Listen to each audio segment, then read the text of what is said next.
Bonjour les amis, bienvenue à notre émission La Bible pratico-pratique. J'espère que vous allez bien, j'espère que vous progressez dans votre transformation.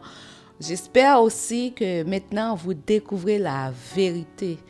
En fait, aujourd'hui, j'ai un sujet très intéressant que je vais vous présenter dans cette émission de la Bible pratico-pratique. En fait, je vais vous parler d'un test le plus fiable, un test de paternité le plus fiable. Il y a plusieurs tests de paternité. Il y a des gens, parce que le père doute, est-ce qu'il est vraiment le père de l'enfant?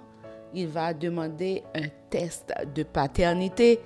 Il y a beaucoup de gens aussi, à travers l'immigration, quand le père est déjà dans le pays et veut faire entrer ses enfants, souvent, l'immigration va demander un test de paternité afin de confirmer que vraiment le père est vraiment le père de l'enfant. Mais je vais vous parler du test le plus fiable. Peut-être que tu ne l'as jamais utilisé, mais aujourd'hui, je vais t'en parler. Donc, il y a vraiment un test qui est plus fiable que tous les autres. Je vais lire pour vous dans Jean 8, versets 42 à 48. Jésus leur dit, « Si Dieu était votre Père, vous m'aimeriez, car c'est de Dieu que je suis sorti et que je viens. Je ne suis pas venu de moi-même, mais c'est lui qui m'a envoyé. Pourquoi ne comprenez-vous pas mon langage? Parce que vous ne pouvez écouter ma parole. Vous avez pour père le diable et vous voulez accomplir les désirs de votre père. Il a été meurtrier dès le commencement et il ne se tient pas dans la vérité parce qu'il n'y a pas de vérité en lui. Lorsqu'il profère le mensonge, il parle de son propre fond, car il est menteur et père du mensonge. Donc aujourd'hui, je vous parle d'un père qui ment toujours. Pourquoi je vous parle de ça? Si par exemple, mentir, c'est la chose la plus facile pour toi à faire, mon ami, c'est plus facile pour toi de mentir, ça veut dire Satan est ton père. Parce que le mensonge vient de lui. C'est un héritage. On pourrait dire c'est l'ADN de Satan. Donc quand tu commences à mentir, ça veut dire tu t'identifies à Satan comme étant ton père. Je vais lire pour vous dans Proverbe 16, verset 19. Il y a 6 choses que est l'Éternel et même 7 choses qu'il a en horreur. Les yeux hautains, la langue menteuse, les mains qui répandent le sang innocent, le cœur qui médite des projets iniques, les pieds qui se hâtent de courir au mal, le faux témoin qui dit des mensonges et celui qui excite des querelles entre frères. Mon ami, combien de fois tu t'es levé la main en signe de témoin de la vérité, sachant ce que tu vas dire, c'est le mensonge.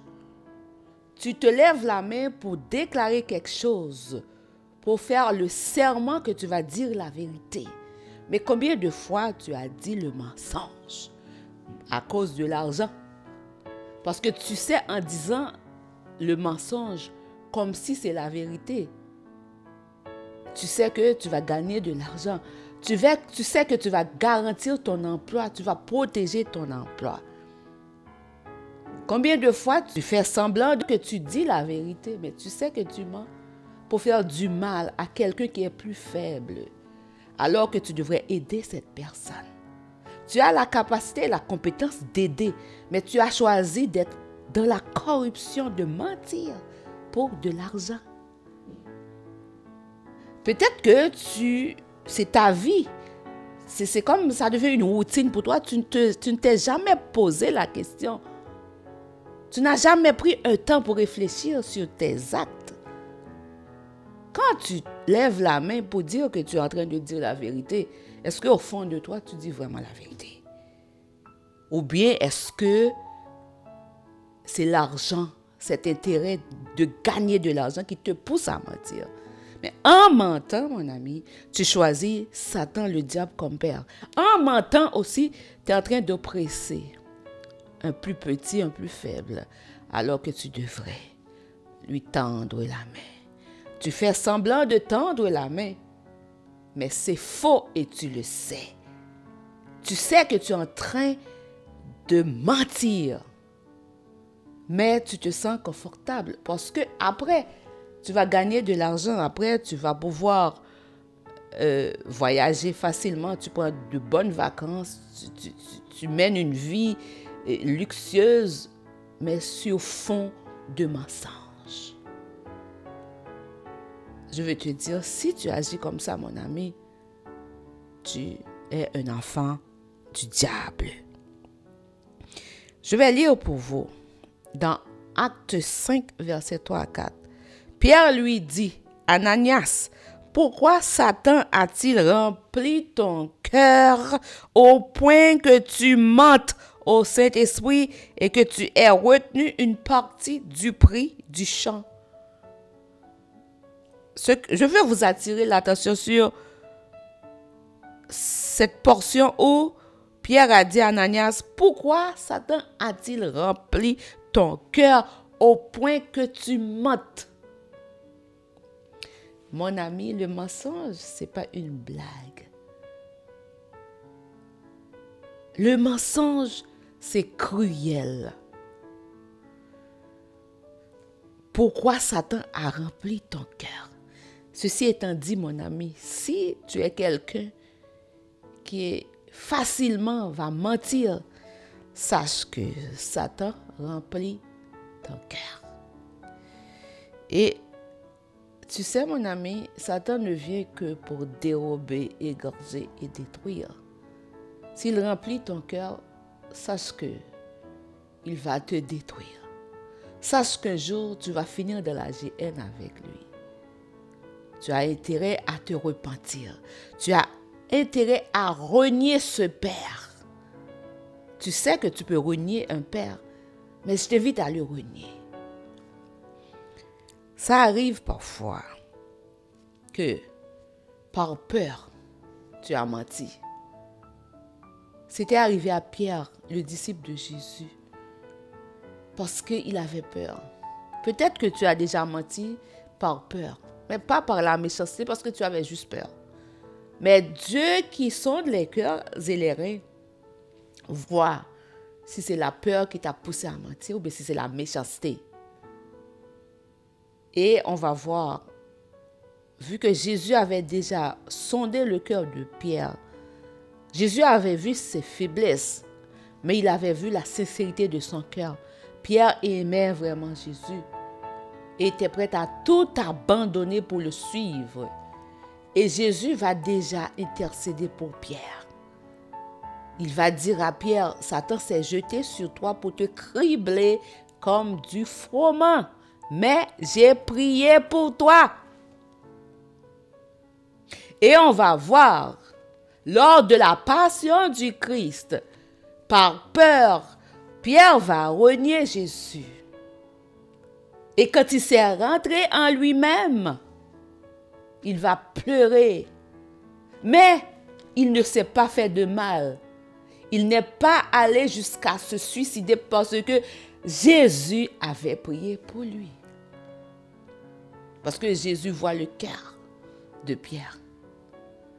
Jésus avait vu le cœur de Judas. Judas ne l'a jamais aimé. Et Judas aimait plus l'argent. Son but, c'était de gagner. Son but, c'était d'avoir de l'argent. Peu importe les moyens qu'il allait utiliser. L'essentiel, il gagne de l'argent.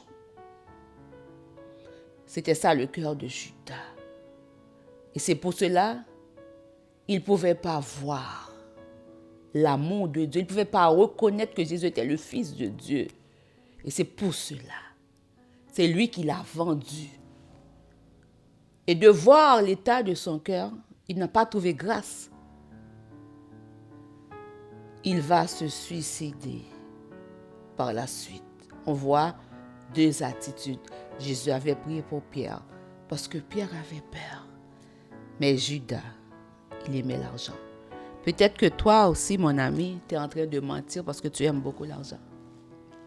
Mais tu vois la fin de Judas, on parle aujourd'hui du fils de la perdition. Est-ce que toi aussi, tu veux être une fille ou un fils de la perdition parce que tu mens pour gagner de l'argent? Alors que tu devrais faire du bien là où tu es, là où tu travailles. Dans ta position, tu as la compétence pour aider. Mais l'argent te pousse à faire plus de mal, à mentir sur la vie des innocents.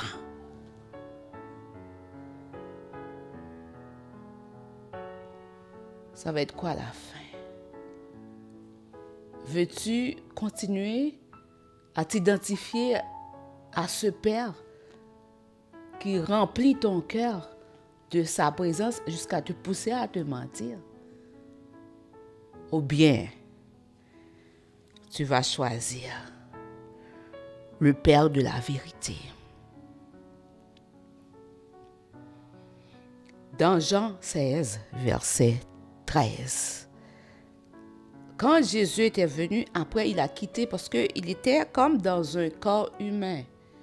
Pour que Jésus soit avec nous, d'où son nom, Emmanuel, Dieu est avec nous à travers toute la création. Pas seulement dans un lieu géographique, mais à travers le monde. Il devrait partir ou sortir de ce corps et nous envoyer le Saint-Esprit qui a encore sa présence. Il a dit aux disciples, quand le consolateur, il parlait du Saint-Esprit, sera venu l'Esprit de vérité. Parce qu'avant, on avait vu que Ananias, Satan, le diable avait rempli Ananias et il mentait. Mais le Saint-Esprit qui est l'Esprit de vérité. Quand cet esprit te remplit, tu dis la vérité. Il vous conduira dans toute la vérité, car il ne parlera pas de lui-même, mais il dira tout ce qu'il aura entendu et il vous annoncera les choses à venir. Si tu n'as pas le Saint-Esprit, tu peux dire que des mensonges. Je vois beaucoup de gens qui aiment raconter la vie des gens,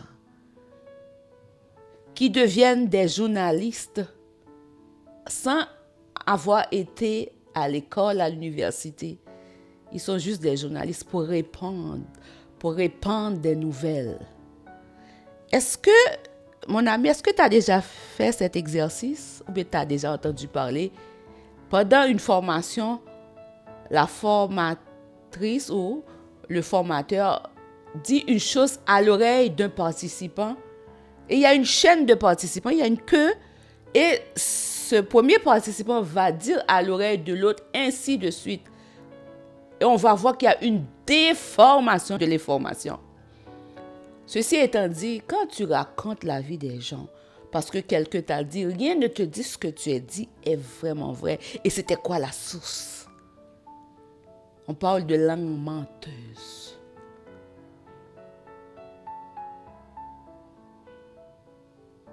Combien de fois tu as été un instrument pour répandre le mensonge sur des gens? Je t'invite, si c'est ton cas, à aller voir des vidéos qui ont été passées dans des émissions précédentes où je parlais de la médisance, je parlais de la calomnie et tu vas comprendre. Parmi les choses que Dieu est, qu'il n'aime pas, la calomnie, le mensonge, la médisance, il n'aime pas ces choses. Et ces choses ne sont pas des fruits de l'Esprit de Dieu. Cette émission n'est pas pour te condamner. Peut-être à force de mentir, ça devient naturel pour toi. À force de mentir, tu crois même dans ton mensonge. Jusqu'à vouloir convaincre des gens de ton mensonge. Le but de cette émission d'aujourd'hui, ce n'est pas pour te condamner. C'est pour te pousser à réfléchir et à prendre une décision. C'est quoi la décision faite? Renier ce père. Tu es capable. Tu peux décider parce que tu es majeur. Tu peux décider, tu ne veux plus ce père qui te pousse à mentir. Et tu choisis Jésus qui te donne un père qui dit la vérité. Peut-être que tu vas dire, mais tout ce que j'ai fait déjà dans le passé, alors que tu commences à réfléchir, à prendre conscience que c'est grave, Dieu pardonne. En Jésus-Christ, tu peux trouver le pardon. C'est pour cela que Jésus est le seul sauveur de l'humanité. Pourquoi je te dis ça, mon ami? Je vais te dire pourquoi. J'ai déjà parlé de cette portion de l'Écriture, mais je vais reprendre cette portion de l'Écriture. Dans Ecclésiaste 12, versets 15 à 16, je reprends parce que c'est important. Écoutons la fin du discours. Crains Dieu et observe ses commandements. C'est quoi les commandements de Dieu? Aime Dieu plus que tout. Aime ton prochain comme toi-même. Quand tu commences à mentir pour gagner de l'argent sur le dos de ce petit qui est faible, est-ce que tu l'aimes comme toi-même? C'est là ce que doit faire tout homme. Quand on dit tout homme, c'est toute personne qui a une nature humaine. Pourquoi? Car Dieu amènera toute œuvre en jugement au sujet de ce qui est caché, soit bien ou soit mal. Pendant que tu es en train de mentir, tu penses qu'on ne te voit pas. Pas vrai? Tu sais que, j'ai bien monté mon dossier, je vais mentir. Il n'y a personne qui te voit. Mais je vais te dire, celui qui domine sur les nations, qui domine sur la terre, celui qui vit éternellement, c'est lui aussi qui a planté les yeux. Ne verrait-il pas ce que tu fais? C'est lui aussi qui a planté les oreilles. N'entendrait-il pas ce que tu dis, mon ami? Il n'y a aucun secret qui ne doive être dévoilé. C'était le sujet précédent. Tout ce que tu avais fait dans le secret va sortir un jour parce que tout est écrit dans un grand livre. Est-ce que tu vas attendre que ce grand livre soit ouvert pour te dire tout ce que tu as fait sur fond de mensonges? Ou bien tu vas prendre une décision aujourd'hui pour dire je change. Je refuse de continuer sur le fond du mensonge. Je choisis maintenant d'être adopté par le Dieu de la vérité en choisissant Jésus comme mon Sauveur et mon Seigneur. D'où le mystère de son sang qui va te laver, qui va faire de toi une nouvelle créature. Et ces choses anciennes vont passer. Tu vas avoir une nouvelle nature. Enfant de Dieu. Aujourd'hui, as-tu passé le test? As-tu pu identifier qui est ton père réellement, mon ami? Si tu as passé le test et que tu as découvert que c'est Satan, ton vrai père, parce que tu mens toujours, il y a possibilité de le renier et de choisir le père de la vérité. Tu sauveras ton âme. Quand Dieu va appeler en jugement, toutes les œuvres soient cachées. Qui est bon ou mal. Tu seras épargné du jugement. Tu seras un élu. Tu feras partie des élus.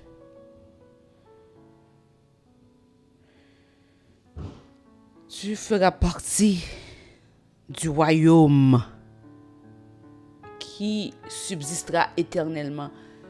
Est-ce que tu as vu dans les annonces, dans les nouvelles? C'est ça la vie sur cette terre. Tu t'attaches à ça? Ça ne dure pas longtemps. Mais je suis en train de t'inviter à faire un choix de vie éternelle. Éternel, il n'y a plus de fin. Mais ça va être agréable. Mais si tu vis juste pour cette vie, parce que tu vas gagner ta vie, tu vas jouir de ta vie, après c'est fini. Si tu penses comme ça, mon ami, tu ne devrais même pas être né. Ça aurait été très plate. Il y a plus que ça. Il y a la vie éternelle, il y a la mort éternelle. Mais pour avoir la vie éternelle, tu as besoin d'être adopté par un père qui dit toujours la vérité. Il s'appelle l'Éternel des armées. Il s'est manifesté en son Fils Jésus-Christ. Si tu ne fais pas ce choix, tu es la plus malheureuse. Tu es la personne la plus malheureuse qui existe. Qui est ton Père maintenant? Puisque tu as passé le test. Qui est ton Père? Réponds. En fonction de la réponse, tu as une action à entreprendre. Soit que tu t'attaches à ce Père parce que c'est le Père de la vérité, ou bien tu renies ce Père parce qu'il est le Père du mensonge qui va te conduire à la destruction, à la mort éternelle. Cette émission n'est pas pour te juger, mon ami, mais pour te sauver. Que Dieu te bénisse. À la prochaine. Dans le prochain épisode de la Bible pratico-pratique. Il a affermi mes pas. Moi, je ne connaissais pas cette parole. J'étais enfant, j'avais 11 ans. Mais quand tu aimes Jésus, Jésus est la parole. Jésus prend place dans ton cœur. Et dans les situations difficiles, la parole prend place. Et c'est le Saint-Esprit qui va prier à travers toi. Il m'a sorti du fond de la boue, de la fosse de destruction. Il m'a placé sur le roc. Et c'est pour ça aujourd'hui je veux témoigner, je peux parler de Jésus. Il est vraiment le Sauveur.